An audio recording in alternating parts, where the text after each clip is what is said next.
itong mga sinasabi natin, ito'y aral ng kasaysayan. Mga totoong pangyayari na dapat dito matuto itong si Bongbong Marcos kung talagang meron silang nalalabing layunin na para sa kapakanan ng bansa at ng mamamayan. Kung talagang may malinis silang hangarin katulad nung sinasabi nila nung kampanya. Mga kaibigan, ngayon, ito ho ito'y kaya natin sinasabi para maging aral. Yung kasaysayan ng tatay nila, dapat pag-aralan nila. Ano ba nangyari sa tatay namin? Ba'y napaligiran ng mga sip-sip buto? Yung tatay nila, nalunod sa kapangyarihan kasi hindi na niya alam ang nangyayari sa labas. Ganon din ito, nagsisimula pa lang, ganon din. Dahil meron ng mga kumikilos sa paligid niya para hindi na siya mapasok ng iba at masarili nila. Yun ang dapat na magsilbing mga leksyon. Yung tatay niya noon, hindi mo na makaharap yun Hindi na bumababa sa Malacanang yun mga kaibigan Talagang importante sa kanila yung seguridad lang nila, hindi seguridad ng taong bayan. At saka nung bandang huli, di ba, si Marcos nagkasakit na. Kahit na nung wala pang sakit, talagang parang naliligid ng matataas na muog, mga pader, mga kaibigan, na hindi mo pwedeng makausap si Marcos. Bakit? Kung talagang magaling pala gobyerno ni Marcos, bakit sila tumiwalag kay Marcos? Di ba? Ano yun, hindi nangyari? Hindi nyo sabihin, walang nangyaring ganun sa mga pinagsasasabi ninyo. Unahin mo, tuparin mo yung 20 pesos per kilo ng bigas. Di ba? Pinangako nyo yan Pag hindi mo tinupad yan, wala kang palabra de honor. Wala kang isang salita. At pagka ang isang opisyal ng gobyerno, anumang posisyon, ang hinahawakan mo, pero wala kang isang salita, hindi ka dapat pagtiwalaan. Di ba? Lalo na. Mga kaibigan, tinitingnan nga lamang namin, baka gusto mong gumawa ng milagro Di ba? Baka gusto mong ibangon din ang karangalan ng angka ninyo na baboy sa buong mundo. Wala namang bansa kang pupunta ang humahanga sa Marcos di ba? Pag sinabi mo yung Marcos, ang ibig sabihin nun, masama ang connotation nun. Ang kahulugan ng salitang o ng apelyidong Marcos.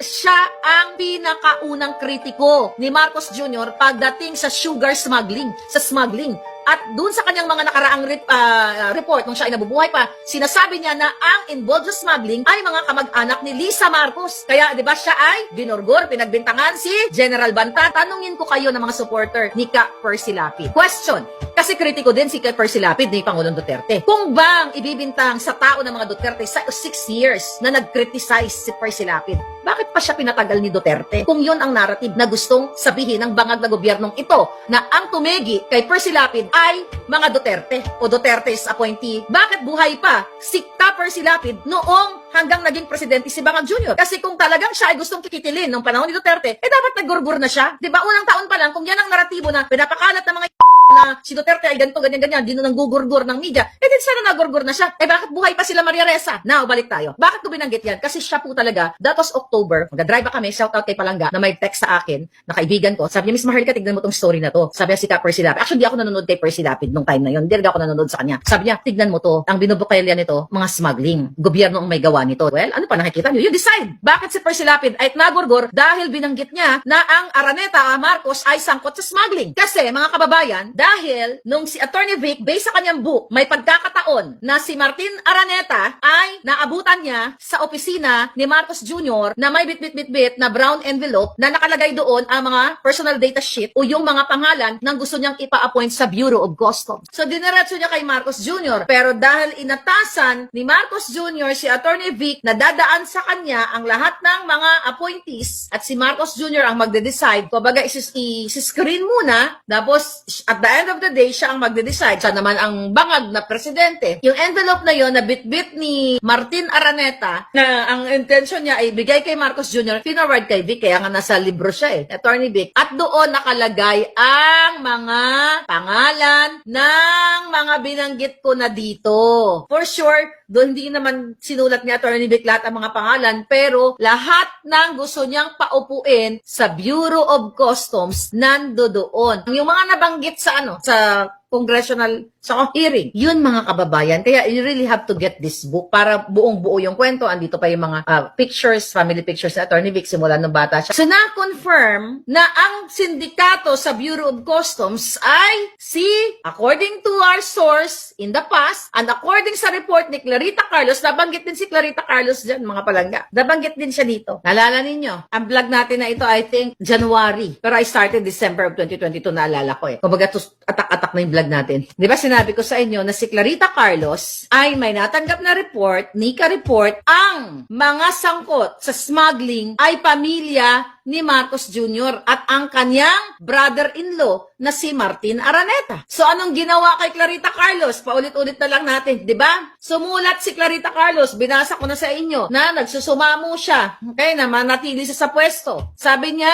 ginagawa niya lang yung tama. Okay? Ginagawa niya lang yung tama. So, ito yung NICA report sa kanya. Mr. President, nasa mga kamay ninyo. It's up to you kung gagawin niyo yung tama. Diba? Paulit-ulit natin binablog dito. Ang point dito, kung ito ay fabricated story, kung ito ay libelous, they have all the money, people's money, para gipitin si Attorney Vic. Bakit ni isang kaso tungkol dun sa offshore account, and now here, wala silang maibato? Anong ibig sabihin yan? Ibig sabihin, totoo lahat ito. Kung ikaw ay nasa pwesto, tapos malinis ang ginagawa mo, zero talagang para sa bayan, mga palangga, gagawa ka ng paraan kung paano mo to pasisinungalingan ang sinasabi ni Vic Rodriguez sa kanyang libro. Pero paano mo papasinungalingan ito, mga palangga? Nandito yung ebidensya. Kaya nga sabi ko sa inyo, you have to get your copy very soon. Sa Pilipinas available.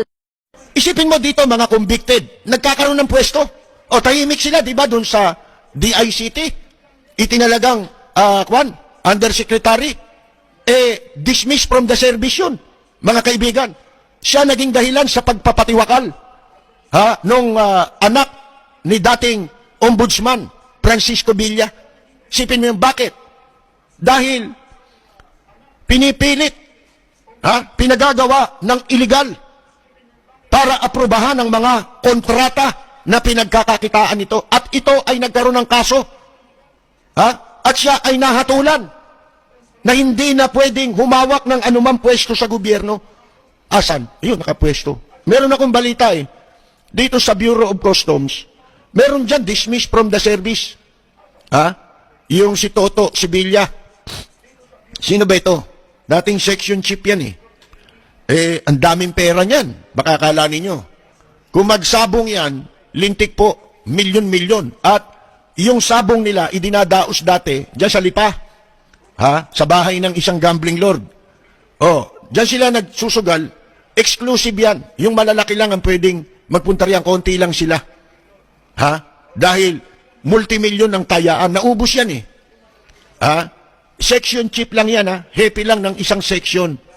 Hanggang sa ito'y naubos ang pera nito, nagkakaso ito, ang alam ko, may desisyon na dyan, dismissal from the service. Hindi na rin siya makakabalik. Pero naulinigan natin, ginagapang nito ngayon, naglalagay para maipwesto siyang kolektor.